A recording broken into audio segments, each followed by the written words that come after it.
We can and we must seize this opportunity to end this war and bring the hostages home. And I will do everything in my power to meet that end. Look at him. He told Israel not to do anything, and at least Israel's not going to look at a bomb the way they would have been. Think if they listened to Biden. They'd be waiting for a bomb to drop on their head right now.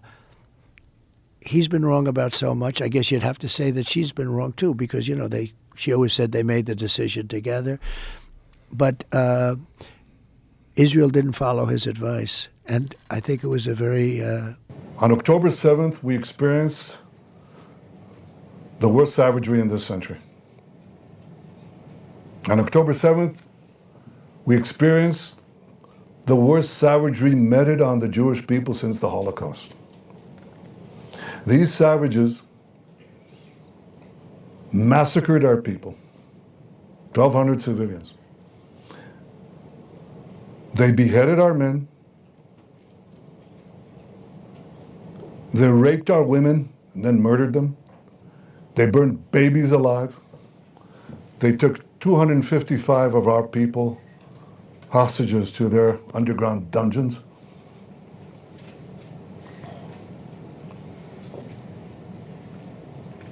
That's a horror that the world saw and responded to initially. It's important that we remember it. But we were given a reminder, a terrible reminder. Last week, when these savages murdered 6 of our hostages in cold blood, they riddled them with bullets, then they shot each of them in the head, some of them several times. And these are the savages, these are the terrorists that Iran implanted next to our border, as elsewhere. And we're committed to defeating them, to extirpating this evil from our midst. I want to talk to you today about some of the things that we must do to achieve that goal, including the questions of the Philadelphia corridor. But before I do that, I want to give your readers and viewers some context, because often you see maps of Israel, you think it's a Goliath. Well, I'd like to give you first an overview of where Israel is.